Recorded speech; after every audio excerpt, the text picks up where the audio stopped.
www.muslimcentral.com/donate.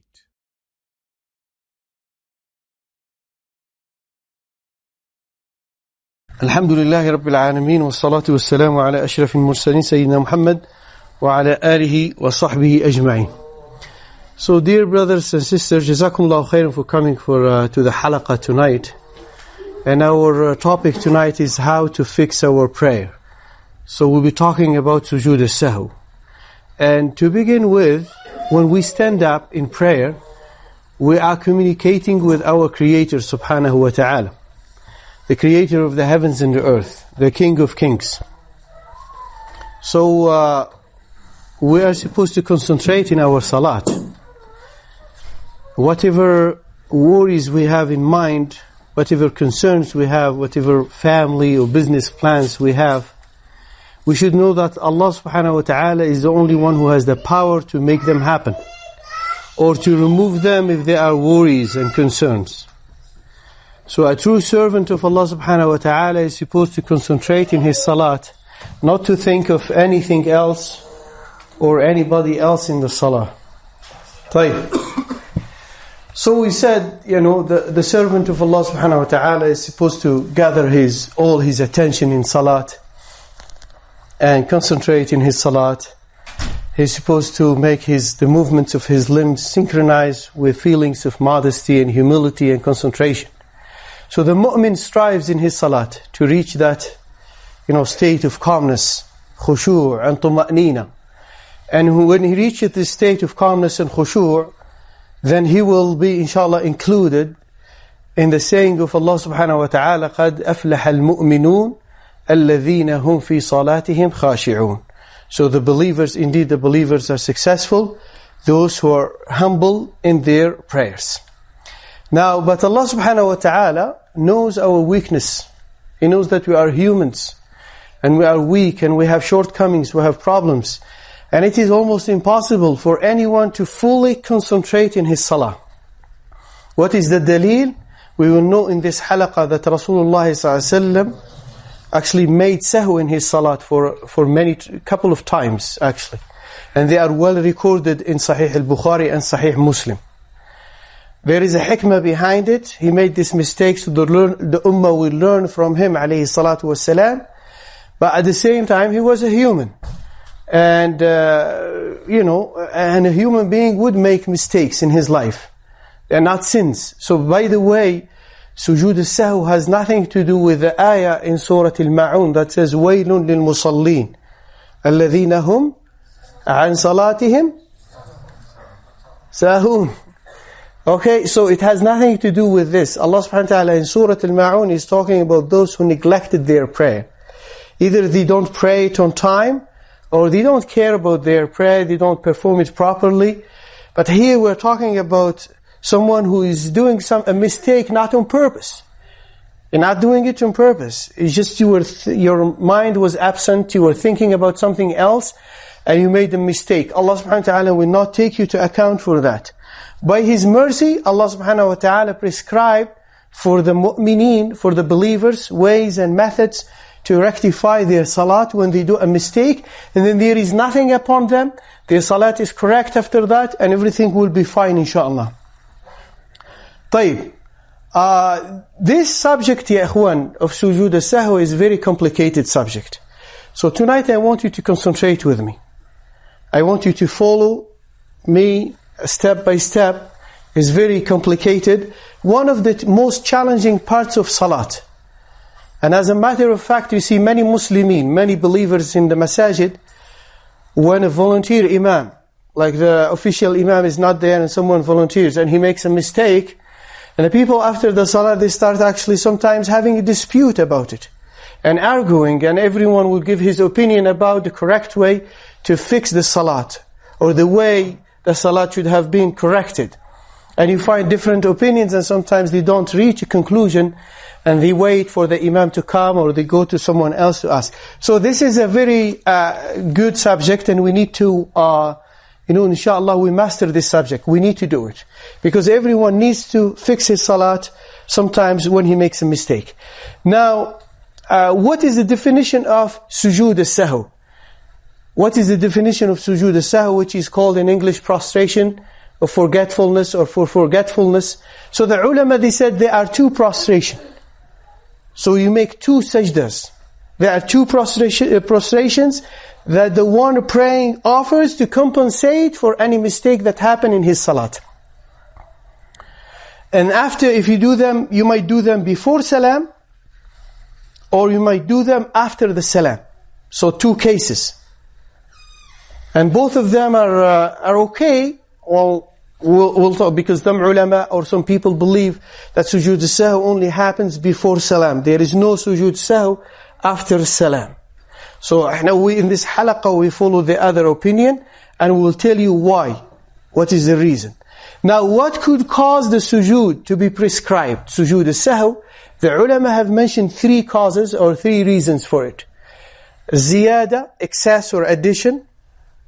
Omission, to neglect something, or to delete something, to forget something, leave something in the salat. This is omission. And the third one is doubt, shak. So three reasons for sujood al-sahw. Excess, or ziyada in Arabic language. The second one is omission, to leave something, or a naqs in Arabic language.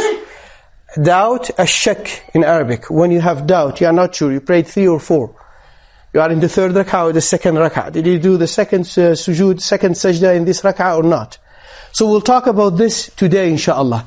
Now, ziyada, having added something in your salat, the ulama, they said, if a person deliberately adds something in his salat, like a qiyam, or a sujood, or a ruku', then his salat is not valid. If he does it on purpose, right? So this is something that is agreed upon. There is no discussion about it. Now, if he does it due to forgetfulness, sahw, and does not pay attention or remember the addition while having completed the action until he completed the action, then he said there is nothing due upon him except sujood al-sahw, and his prayer is correct. And we'll talk about when he will do sujood al-sahw.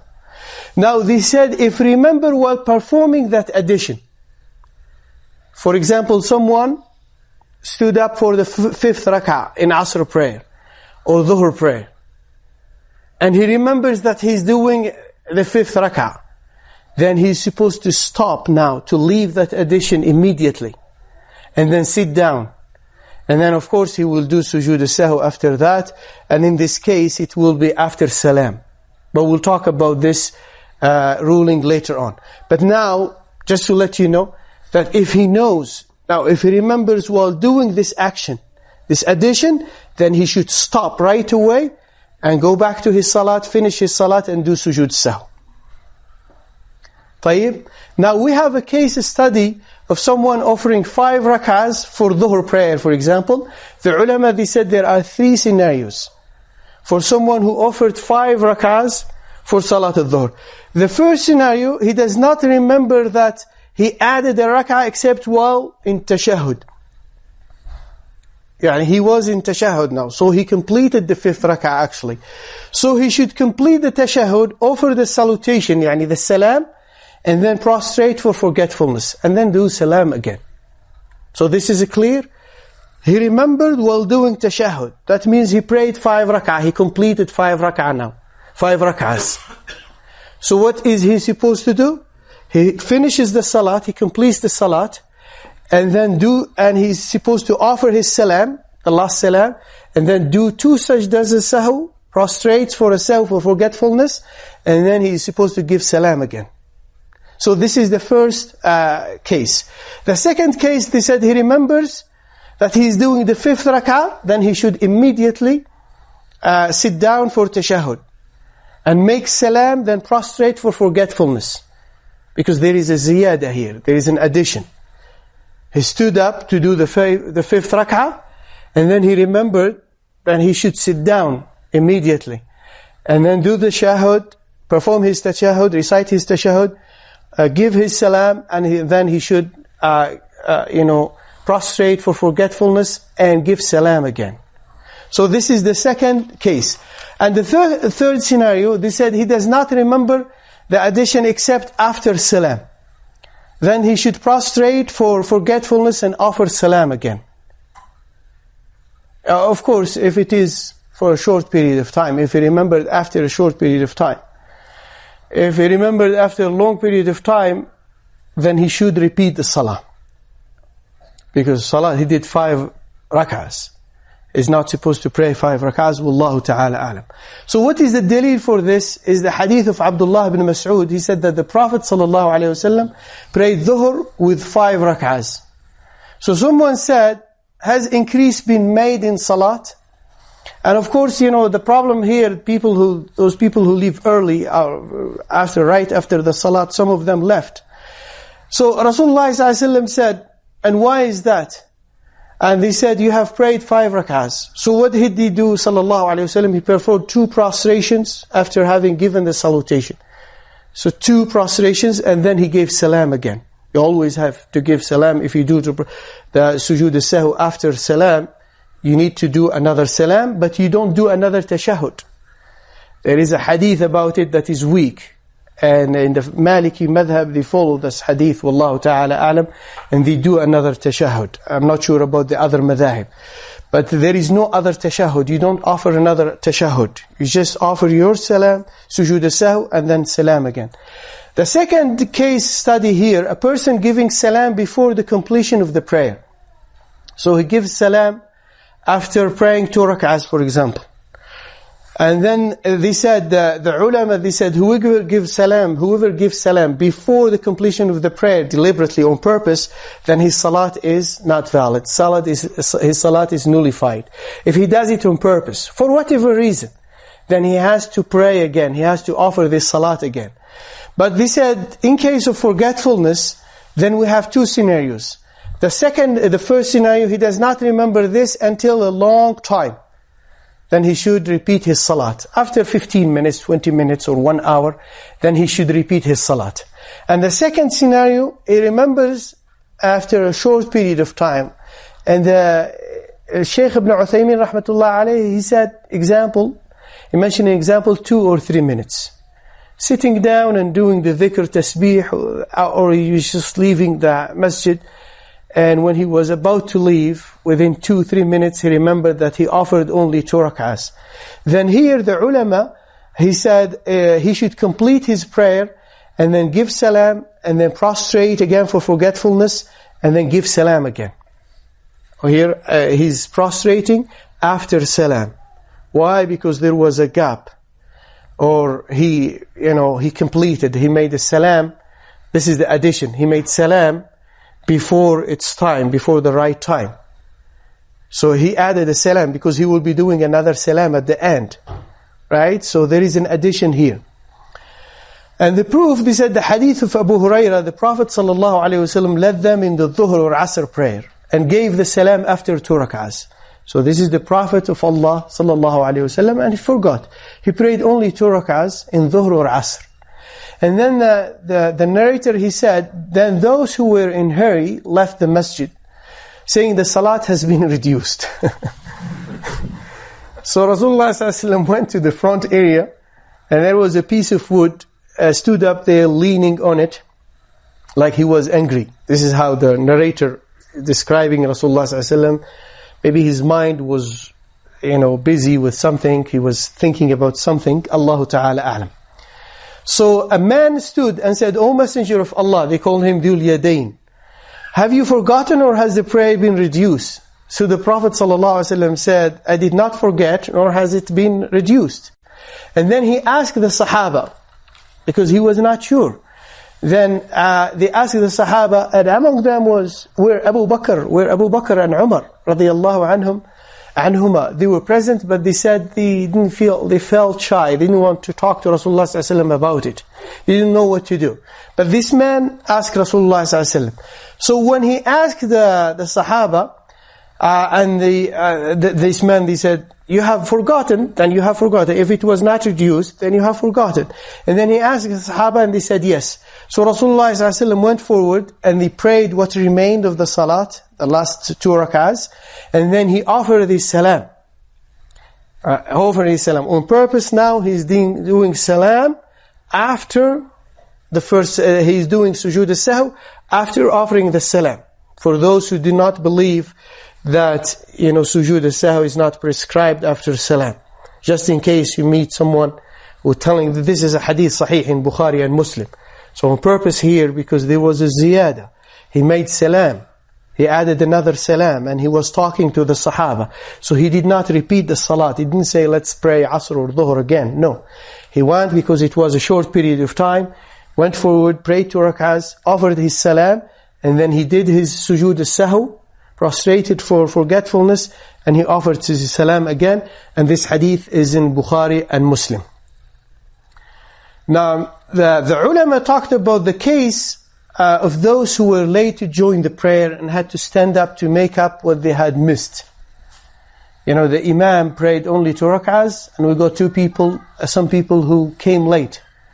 And they thought that the imam finished the salat. So they stood up to make up what they had missed. So the imam then he remembered. The imam remembered that he missed 2 rak'ahs in his prayer, and he went forward to complete his prayer. Now the ulama, they said they have 2 choices. The first one is that they continue to make up what they had missed. And then they pray, they offer the sujood al-sahw after salam. So they did salam with the imam.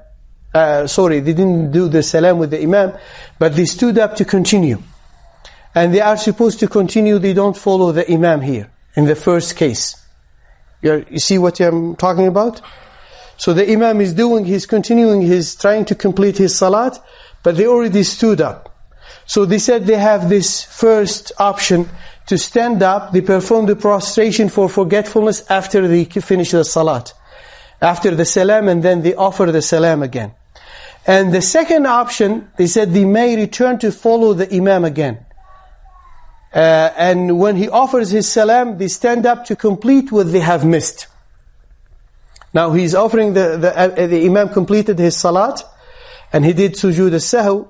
So they said when they stand up, when he offers his salam, they stand up to complete what they had missed and to prostrate for forgetfulness after the salam. So after they finish their salat, they prostrate for forgetfulness. They don't follow the imam after he makes salam and he prostrate for forgetfulness. Did you get the second case? The second solution or option for them? And they said this is more prudent. Why? Because there is a hadith, إِنَّمَا جُعِلَ الْإِمَامُ لِيُؤْتَمَّ بِهِ فَلَا تَخْتَلِفُ عَلَيْهِ. This is a hadith sahih. So the imam was only appointed to be followed, so do not disagree with him. So you try your best to follow the imam unless it is impossible for you to follow the imam. Wallahu ta'ala. Now the second case, which is the omission. We're talking about the case of adding something to the salat. Now we'll talk about neglecting something or leaving something from the salat. Omission, an-naqs. So we have different cases here. The ulama, they said, when they talk about this subject, they talk about omission of pillars. Tarkul arkan. Because we have arkan fi salat, and we have wajibat, obligations, and we have sunan. And the arkan, like takbiratul ihram, for example, or reciting surah al-Fatiha, or standing up in salat, or doing ruku', or doing sujood, or sitting between the 2 sajdas, or rising from ruku', or doing the last tashahhud. There are around 13 rukun. They are called pillars of salat. These pillars of salat, if they are left, whether they are left on purpose, or due to forgetfulness, the salat is not valid if they are not performed. So what is the difference between them and wajibat? Al-wajibat, if you miss them due to forgetfulness, you can just do sujood al-sahw and your salat is correct. But if you miss a pillar, you have to do it and then you pray for sujood al-sahw. Yani this salat is not valid without that pillar that you had missed.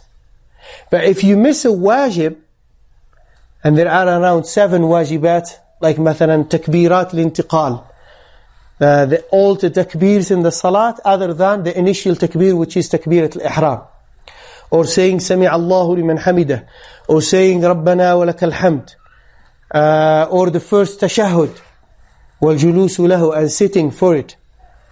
Or saying رَبِّ اغْفِرْ لِي رَبِّ اغْفِرْ لِي or رَبِّ اغْفِرْ لِي وَارْحَمْنِي اللَّهُمَّ اغْفِرْ لِي وَارْحَمْنِي, the famous dua between the two sujuds. So these are wajibat, obligations.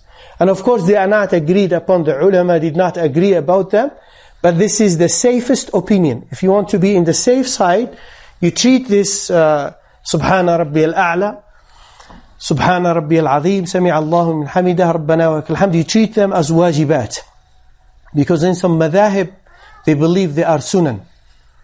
But if you treat them as wajibat, then you will be in the safe side. Because if you miss Subhana Rabbi al-A'la or Subhana Rabbi al-Azim in your ruku' and your sujood, then you do sujood al-sahw and then you will be fine. You don't have to go back to that sajda or rak'ah and recite that dhikr again that you missed. Sujood al-sahw will be enough, inshallah. We'll talk about the dalil regarding this issue. So the ulama, they said, if a person misses or omits a rukn on purpose from his prayer, then his salat is not valid. If it is takbirat al-ihram, for example, then the salat was not established. If he misses takbirat al-ihram. Let's say someone is coming to the salat and the imam is offering ruku'. And then he says Allahu Akbar with the intention of doing takbirat al-ruku', takbirat al-intiqal. The Allahu Akbar, the takbirah that we say when moving towards ruku'.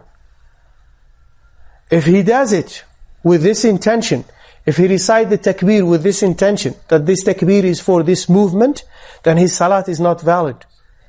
Because it was not established. You need to say takbirat al-ihram to establish your prayer. Is that clear, ya ikhwan? Na'am? طيب. So, they said,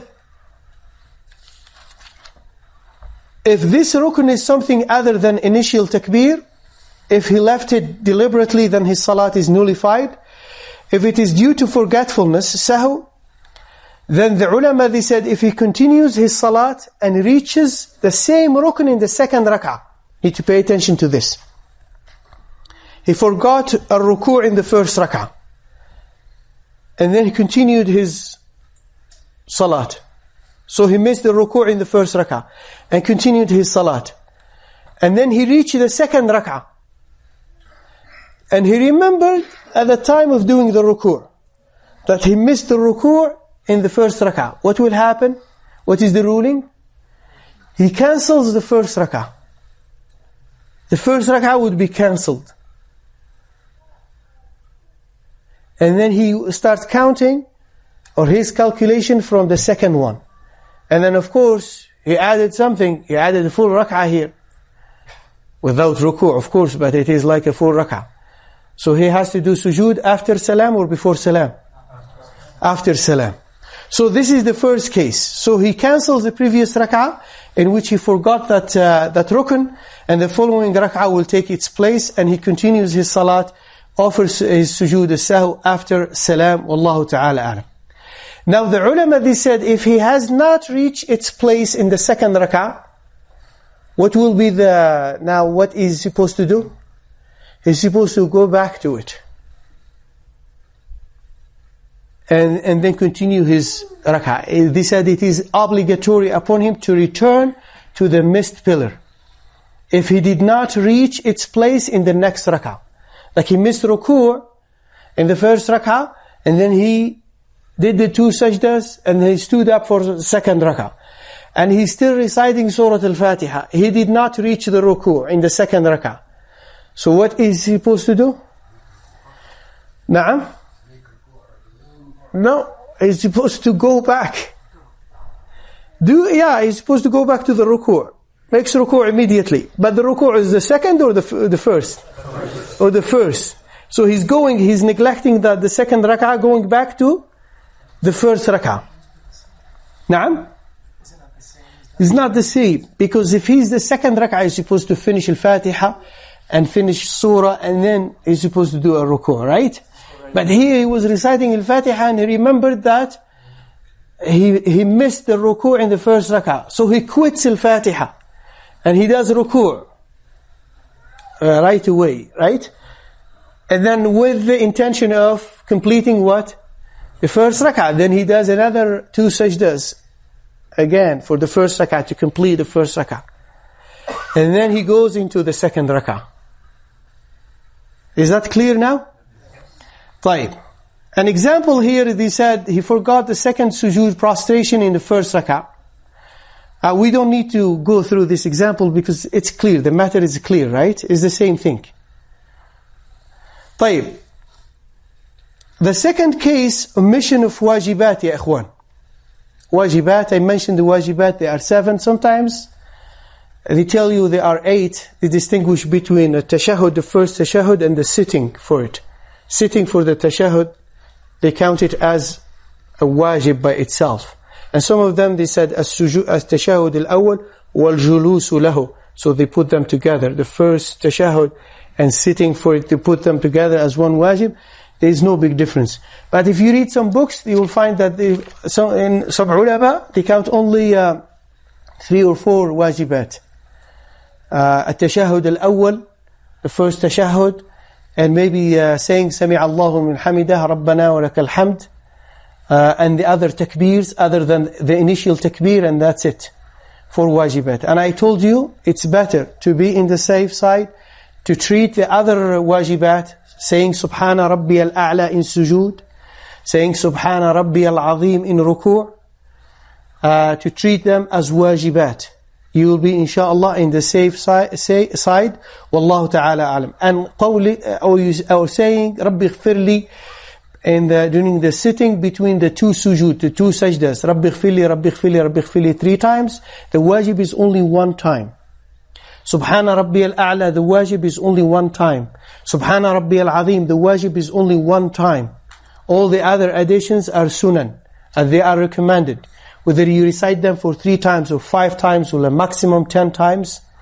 Even more than 10 times if you are praying by yourself, it's okay. But they said it is recommended for an imam not to go beyond 10 times. Subhana Rabbi al-A'la and Subhana Rabbi al-Azim.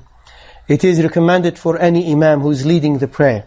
Why? They said because Umar ibn Abdul Aziz radiyallahu anhu, when he was a governor of Medina, he used to lead Muslims in the masjid of Rasulullah sallallahu alayhi wasallam.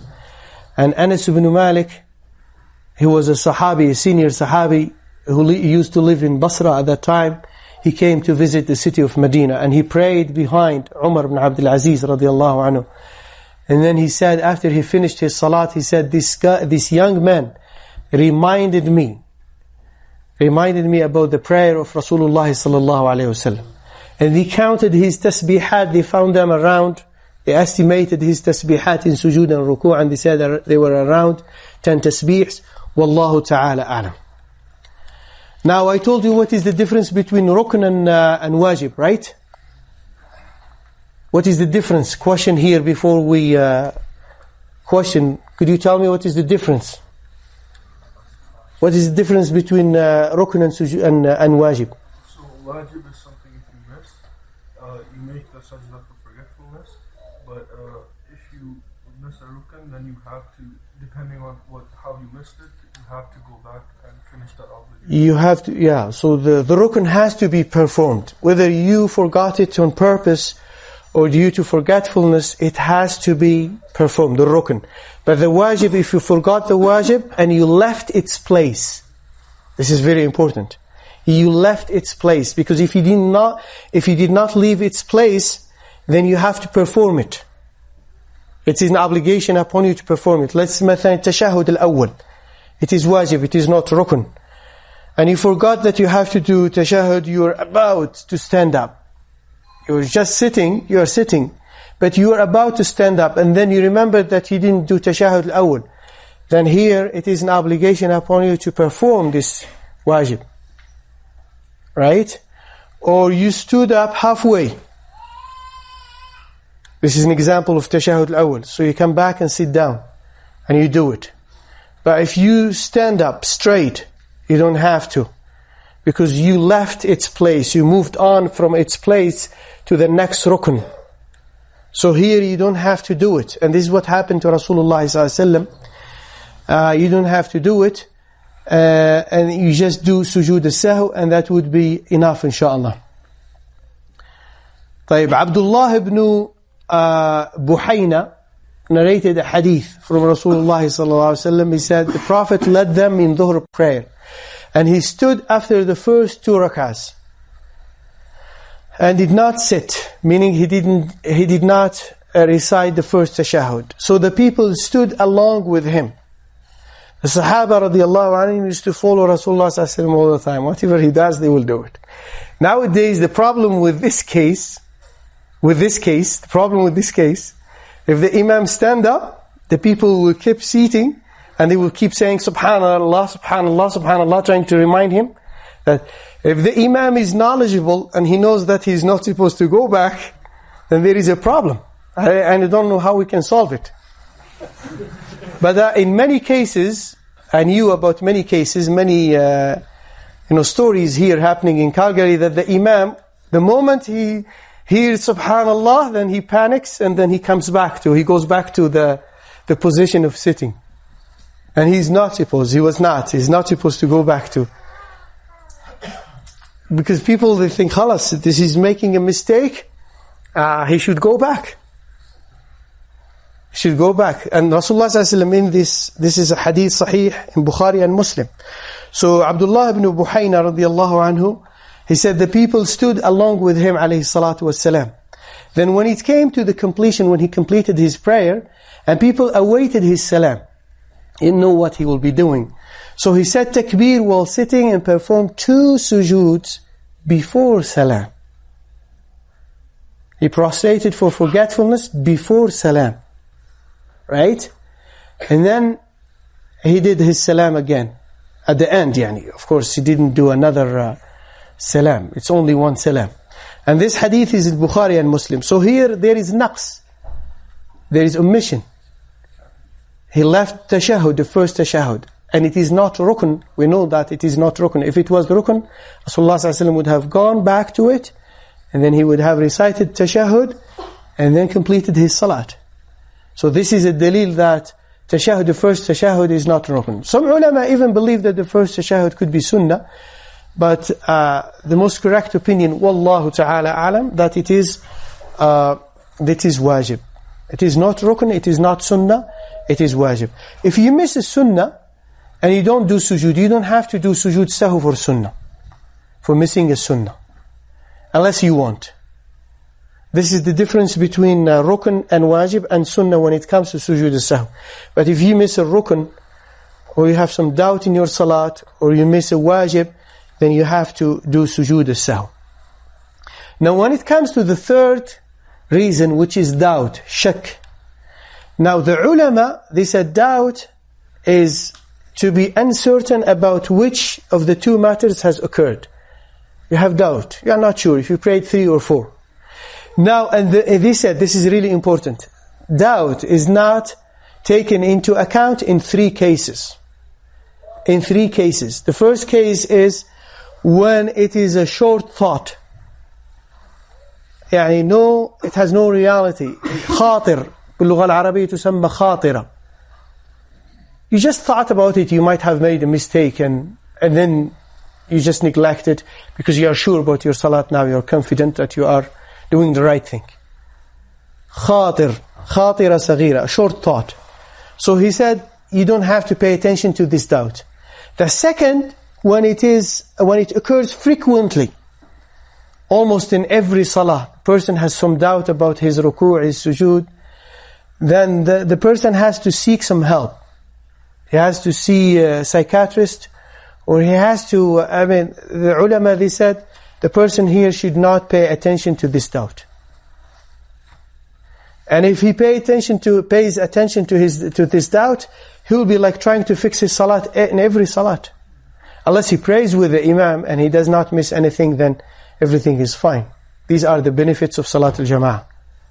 Praying in the congregation, coming to the masjid and praying with the imam.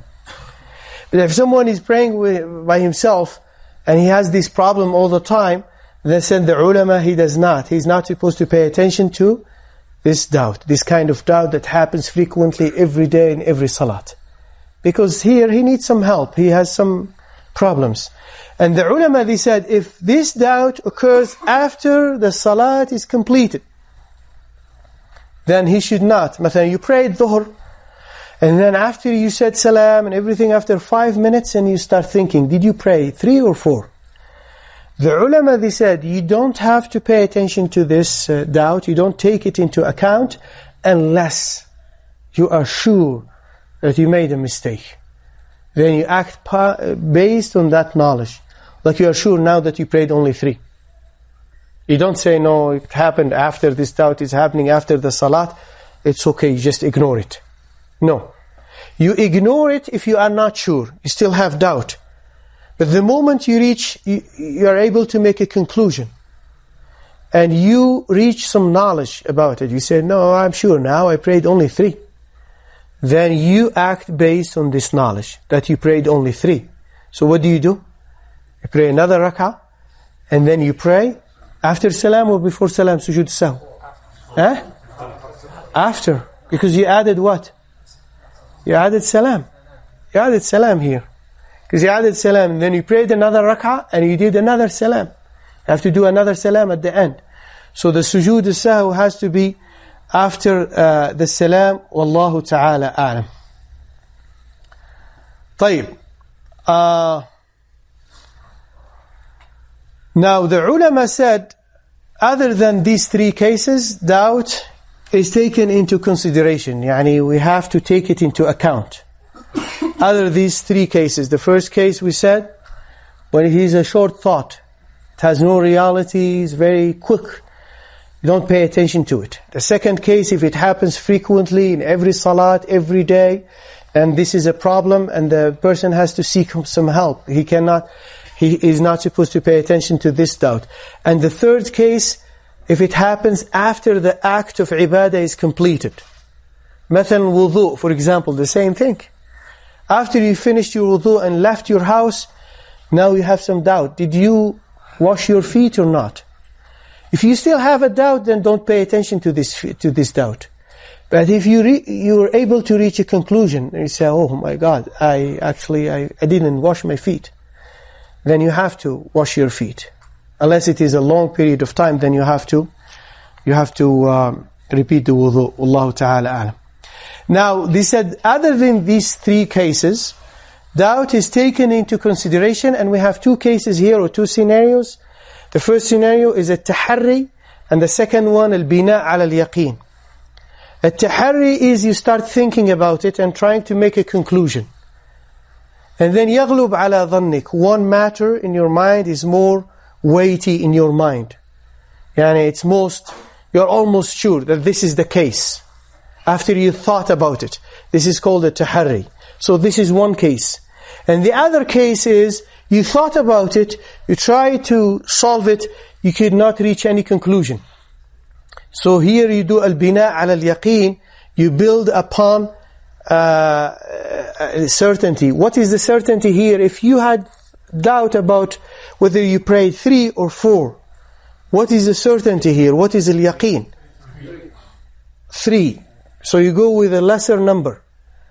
You go with less, and that would be the yaqeen, because you are certain that you prayed 3, but you have doubt about the 4th rak'ah.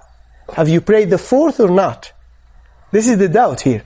But you are certain about 3. So you build on the yaqeen, on the certainty, and you count them as 3, and then continue your salat. And then in the first case, in case of a taharri, when you are almost sure, or one matter is more weighty in your mind than the other matter, then you do sujood ba'di. What is sujood ba'di? Is you offer sujood sahw after salam. In this case, when you thought about it, and you were able to make a conclusion, you were able to reach some knowledge, that most likely I prayed 3 rak'ahs or 4 rak'ahs. Now you are able to make a conclusion, to reach a conclusion. So you build on that knowledge. But you do sujood sahw after or before? After salam. When you are able to reach a conclusion, Are you following with me now? طيب. The example here that the ulama gave, dhuhr prayer, not sure 2 or 3. So in your salat, as I said, you think about it and you are able to reach a conclusion. Here, مثلا, you're almost sure that you prayed 3 rak'ahs. So what do? You pray 3 rak'ahs, you continue your salat, but you do sujood sahw after salam. The dalil, Abdullah bin Mas'ud radiyallahu anhu, he said that Rasulullah sallallahu alaihi wasallam said, if one of you doubts in his prayer, then let him strive at what is correct. Strive at what is correct, and he try to reach a conclusion about it. And then complete it upon that basis. Then let him give the salam and perform 2 prostrations. Give the salam and then perform 2 prostrations. And of course here, it's obvious you have to do another salam. And this hadith is in Bukhari and Muslim. The second case, they said he could not reach any conclusion. And here, al-bina' al-yaqeen, and the salam you have to do it, the sujood al-sahw you have to do it before salam. That's the difference. And the hadith is clear about it, also reported by Imam Muslim. He said, if one of you doubts in his prayer and does not know how many rak'ahs he prayed, whether it is 3 or 4, then let him cast away the doubt. He was not sure, he was not able to reach any conclusion. So فَلْيَطْرَحَ الشَّكْ, let him cast away, throw away the doubt and build upon what he is certain of. He's certain of 3, he prayed 3. Then let him perform 2 prostrations before giving the salam. So this is a clear dalil from Rasulullah ﷺ that in this case, when we build on that certain knowledge, then we have to give or offer the sujood al-sahw before salam. طيب خلينا السؤال بعدين معلش خليه في مخك وبعدين بعد ما نكمل الحلقة إن شاء الله.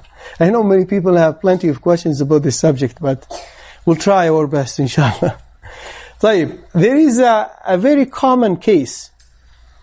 It happens every day.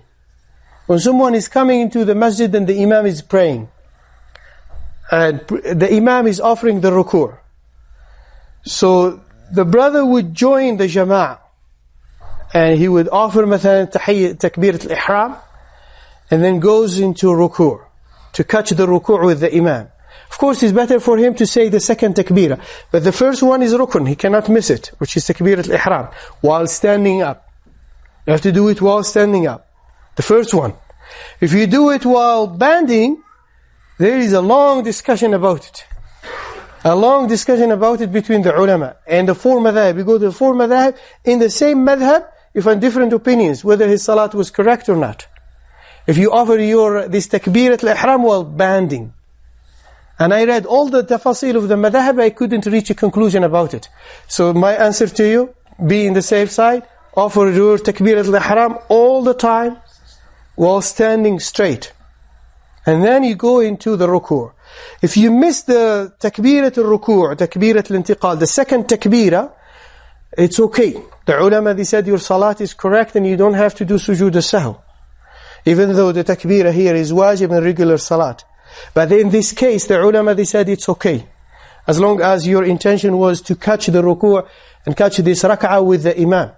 Because if it is the last rak'ah, and you catch the rak'ah, you're able to catch the rak'ah, then you get the reward of praying with jama'ah. If you don't catch this rak'ah, and then you miss this reward of praying in jama'ah, in congregation. And that's why the best option for someone who is late, and the imam is offering his tashahhud, the last tashahhud, he should wait. He shouldn't join the jama'ah. The best option for him is to wait. Maybe he gets some other brothers who will join him and they form a second jama'ah. Wallahu ta'ala a'lam. Now, we were talking about the second case. He was not able to reach any conclusion. Now, a good example of this is when someone, as I said, he's late, he joined the jama'ah while the imam was doing the ruku'. There are 3 scenarios. 3 scenarios. The first scenario, he's confident, he's sure, he's certain that he was able to catch the rak'ah. while the Imam was making ruku'. So he made ruku' while the Imam was making ruku'. Right? He's confident about it. So here he did not miss anything. Everything is fine, right? He would just have to complete his salat. Whatever he missed before. He missed another rak'ah. Wallah, that's okay. The second option or scenario, he's confident, he's sure that he did not catch the rak'ah. Then it will be a missed rak'ah for him, and then he has to make it after the Imam. He has to offer this rak'ah after the Imam gives the salam. The third scenario, he will have doubt whether he caught the rak'ah with the Imam or not. When he was saying Allahu Akbar and bowing, trying to bow, going into the position of ruku', the Imam at the same time said Allahu Akbar, rising from ruku'. So he was not sure. He is not sure if he caught the rak'ah or not. What is the solution here? What is the best option for him? Repeat. And now he's building on what? Certainty. What is the certainty here? He did not catch the rak'ah. This is the certainty. So bina ala al-yaqeen. So what would be his sujood? Before salam. His sujood al-sahwi would be before salam. Wallahu ta'ala alam. طيب, they said المأموم يتابع الإمام إلا في السجود البعدي. يعني the ma'mum, the one praying behind an imam, has to follow the imam with every movement, with every sujood sahw, except when the imam is offering sujood sahw after salam. The ma'mum is supposed to not to offer sujood al-salam, sujood al-sahw with the imam. You know, the imam gave the salam now. Right? What do you do? And you joined salah, you were late. You stand up. And he said, يَقُومُ يُتِمُّ صَلَاتُهُ ثُمَّ يُسَلِّمْ ثُمَّ يَسْجُدْ لِلسَّهْوِ. And you do the sahw, sujood al-sahw after you finish your salat. You don't do it with the imam. Okay? Now, if the ma'mum, the one who is praying behind the imam, makes some sahw, a mistake in the salat, but he did not miss anything. He did not miss any rak'ah. He prayed 4 rak'ahs with the imam. But he missed a wajib, for example. Subhana Rabbi al-A'la or Subhana Rabbi al-Azim. This is a wajib, right? Is he supposed to do sujood al-sahw after the imam finishes the salat? No. He's not supposed. So here they said you follow the imam. In this case, they said, you pray your sujood, your salat, complete your salat with him, and you don't offer any sujood al-sahw. لأنه ترجيحا للحديث إنما جعل الإمام ليؤتم به. The imam was only appointed to be followed, so do not disagree with him. But they said, in case he missed some rak'ahs, and he came late to the salah, and he made sahw, whether with the imam, he made sahw with the imam while praying with the imam, or after he stood up to complete his salat, he made sahw in the rest of the salat, the rest of the 2 rak'ahs, for example. He missed 2 rak'ahs. Then he makes sujood sahw after he finishes his salat. Because now he has no relationship with the imam. He's not connected with the imam. He's praying by himself. Do you see the difference? In the second case, he did sahw by himself. Even if he did this sahw while praying with the imam, he missed Subhana Rabbi al-A'la, Subhana Rabbi al-Azim, or the dua between the 2 sitting. You know the problem with this dua? I see many brothers, wallahi, they don't say anything between the 2 sujoods. They sit down and then they go back to the second sajda right away. And some ulama, they said that this is a wajib, the dhikr between the 2 sujood. Some ulama, some of them said sunnah. But Rasulullah ﷺ said, اجلس حتى تطمئن جالسا. Hadith al-Musi' fi salatihi, the one who performed his salat badly, there was a man who came to the masjid and he prayed in front of Rasulullah ﷺ. يسمى al-Musi' fi salatihi. So Rasulullah ﷺ was observing him, and then he said, ارجع فصلي فإنك لم تصلي. Go back and pray, for you haven't offered any prayer. And then he prayed it again. He offered his prayer again. Rasulullah sallallahu and he came to Rasulullah sallallahu to say, Salamu alaykum, irji' fa innaka lam tusalli. Go offer your prayer again. And then he came to Rasulullah sallallahu he said, Ya Rasulullah, allimni, after 3 times. Teach me. Wallahi la uhsinu ghayraha. Yani, I don't know. This is the best of my knowledge. So Rasulullah sallallahu taught him, and he mentioned most of the pillars of salat. Yani in this, but he said, اجلس حتى تطمئن جالسا. تطمئن يعني until you calm, until you become sit down with calmness. You are comfortable in your julus, in your sitting, and then you go back to the second sujood. I'm talking about the 2 sajdas and the sitting between the 2 sujood. So you see some people doing the first sujood, sitting down and quickly going for the second sujood. What is the solution? At least say the dhikr. If you say it 1 time, then inshallah you'll be able to make the minimum amount of tuma'nina. Catch the minimum amount of tuma'nina, of calmness. Wallahu ta'ala alam. طيب, if a person does 2 mistakes in the salat, one of them that requires sujood after salam, and the other one requires sujood before salam. So the ulama, they said, يغلب sujood al-qabli. Then you give priority to the sujood before salam. In this case, you give priority to the sujood before salam. If you are confused, 2 mistakes in the salat, then you do it before salam, and that's enough. You don't have to do another sujood sahw after you do the salam. Yani you do sujood sahw before salam, and then you make your salam, you give your salam, and then you do another sujood sahw, another salam. You don't have to do that. So sujood sahw before salam would be enough. Wallahu ta'ala a'lam. Jazakumullahu khairan. Subhanakallahumma wa bihamdik, ashhadu an la ilaha illa ant, nastaghfiruka wa natubu ilayk.